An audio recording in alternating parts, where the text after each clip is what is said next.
Welcome back to MBA Monday. I'm Angela Guido, the founder of MBA Protocol, a career and MBA coach for many, many years, here to help you get the most out of your career and your MBA journey.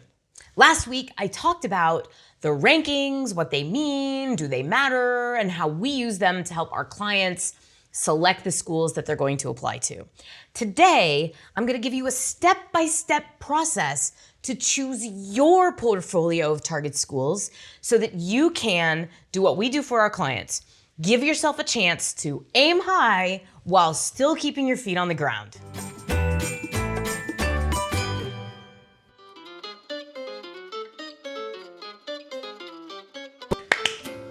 All right. This is, I think, a 7-step process. I try to reduce everything to 3 or 4 steps because, let's face it, nobody's got an attention span to do 7 things. But I want this video to be incredibly thorough so that you can really do this right. So bear with me. I'm going to take you through 7 steps to help you land at the best business school for you. Step number 1 is to start with the rankings. As I said in the last video, the rankings of all the reputable institutions do give you kind of a general sense of what the general public believes are the very best schools, the next best schools, and the ones after that. And just to kind of sum it up, most people agree that Harvard and Stanford are in a league of their own. Certainly their acceptance rates would reflect that fact as well. Next comes Wharton, Booth, and Kellogg. After that, we've got MIT, Columbia, Yale, Dartmouth. And after that, we've got a ton of great programs that are also very well equipped to set you up for success in your career. I'm talking schools like Michigan, Cornell, the University of Texas, NYU, Berkeley, UCLA, Duke, Darden. This is quite a long list. Who am I missing? Georgetown, Carnegie Mellon, Foster. And then there's even more programs beyond that that are also really fantastic. And I'm still just talking about the US schools. In Europe, we've got INSEAD, we've got ISE, we've got LBS, we've got IMD, we've got HEC, we've got programs in Europe. There are so many MBA programs that are worth your consideration that you may find yourself a little bit overwhelmed if you just start with the rankings, but that is nonetheless where you want to start. Step number 2 is to gather all of your statistics and to get them in order. So I'm talking about your GMAT or GRE score, your GPA, your years of work experience, the companies that you've worked at, the number of promotions that you've gotten, and anything else about yourself that is sort of black and white, quantifiable, going to appear on the resume. Get all of that together and quickly take stock of where all of your numbers are at. Third step is to go to MBA Mode and see what MBA Mode says about where you line up with the schools that you're targeting vis-a-vis the rankings. MBA Mode is our MBA odds calculating robot, and for free, for like 30 seconds of work, entering your data into MBA Mode, he will spit out a 20-page report that will not only tell you where you line up with the top 30 US MBA programs, individually, one at a time, but he will also tell you all the ways in which you might want to adjust certain aspects of your candidacy, like your GMAT score, like your GRE score, to become more competitive at the schools that you are targeting. And that, by the way, is step number 4. Look and see if there are things that you can do now, between now and when you apply, to increase the strength of your candidacy. Your GPA is water under the bridge, but your GMAT and GRE score may still be variables that you can improve. So think carefully about if you want to take the test again and get a higher score. If you are done with the tests, but you still want to bolster your quantitative profile, you might look at taking an additional course where you can go and learn business statistics or accounting and get an A and just add a little bit more numerical credibility to your profile. One of the things you may also find is that when you look at MBA Mode or when you assess yourself vis-a-vis the candidates that tend to get into your target schools, you may decide that you're not quite ready to get an MBA. You want a little more work experience. You want to change jobs. You want to actually grow and get promoted in your current company or move a step in the direction of your goals. So now's the moment to really assess if this is the right time to apply and if you have all the statistics that you need to aim as high as possible. Once you've decided it's time to apply, now you need to choose your target schools. This is step number 5.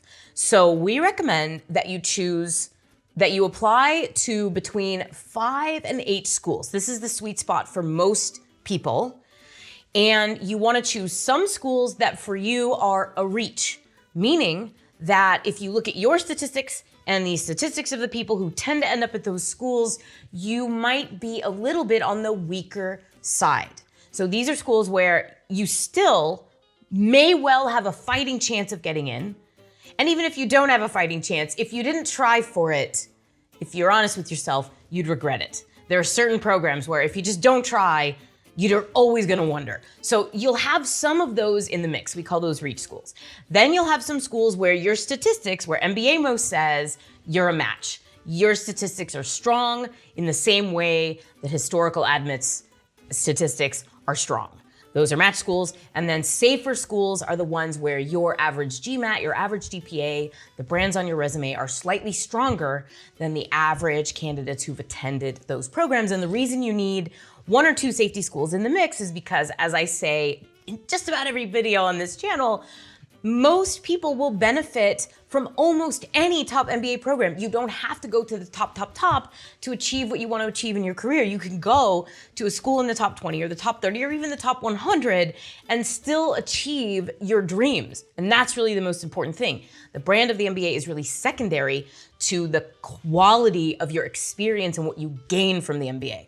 So for most people, safer schools end up being amazing experiences that totally change their lives. So don't forget to add 1 or 2 safe schools to the mix. So that's step 5. Choose your schools and make sure it's a portfolio that rounds out your risk. Step number 6 is to research these schools.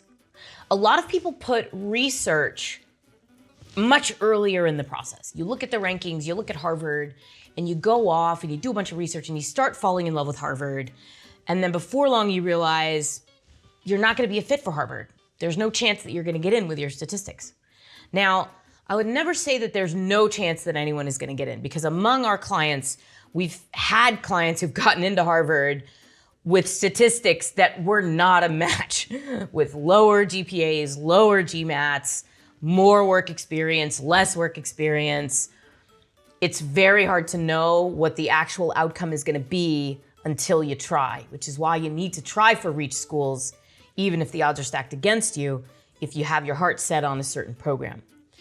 But don't dig super deep into researching the right school for you until you've homed in on a set of schools that feels like it's in your range. Now you're gonna look at things like, does this school set me up for the specific goals that I wanna have? Is it in a place, geography really should have come into the picture much sooner. If you're constrained geographically, then focus on the schools in your geographic region. But most MBAs are not geographically constrained. And even if you'd say don't want to live in Chicago for the rest of your life, if you go to business school in Chicago, you can easily recruit to go work in California or New York. Most Booth and Kellogg alums leave the Midwest post-MBA. So don't think that by committing to a geography for your MBA, you're necessarily committing to that geography for the rest of your life. Okay, that was a geography sidebar. I think we have to put it in though, because it's really important. Back to the question of research. So you're looking into schools where they're gonna set you up for the career goal that you want. They have cultures that you feel an affinity for. They have clubs and opportunities that are really gonna give you what you want to help you advance your skill set and your leadership toolkit to advance in your career. That research is going to be very important for your MBA essays and your MBA interviews. So you have to do research, frankly, quite a bit of research before you submit your applications. But that's not the final step. Now you're gonna apply to business school and see what happens. The last step, and this is maybe the most important one. If you followed my advice to apply to 5 to 8 schools and you calibrated yourself wisely, there's a good chance that you're gonna get into more than one school. So step 7 is to choose the best program for you once you've gotten in to your target schools. This can be a very difficult decision for people. When you're admitted to 2 or 3 programs that you really put your heart and soul into gaining access to, it's hard to really say no to any one of them. And it's also hard to really discern which one is truly the best for me. If you're in this position, we have an article, we'll link to it in the description, about how to make a decision when you've been admitted to multiple schools and how to really drill down and do the really specific kind of research you need to do to make a final decision between which school is best for you and which ones you're gonna have to sadly say no to. But that really is the final step. Most of our clients get into multiple schools, and choosing the right one for you after all the offers are on the table is its own challenge and its own step in this process. I'm really hoping that you're gonna have that very high quality problem of having gotten into more than one MBA school and therefore needing to make a really challenging choice between great options.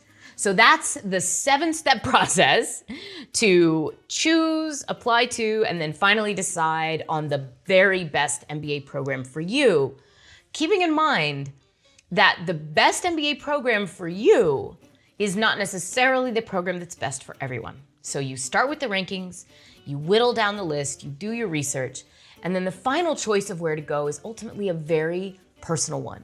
Believe it or not, we've had clients who said no to Harvard in favor of schools that were ranked in the top 15 because they felt that that was the best place for them to advance their career.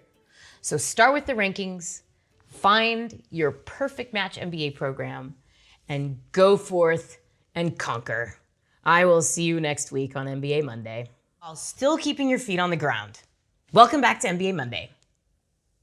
While still keeping your feet on the ground. I think you probably need to, because I already said welcome to, I repeated myself there.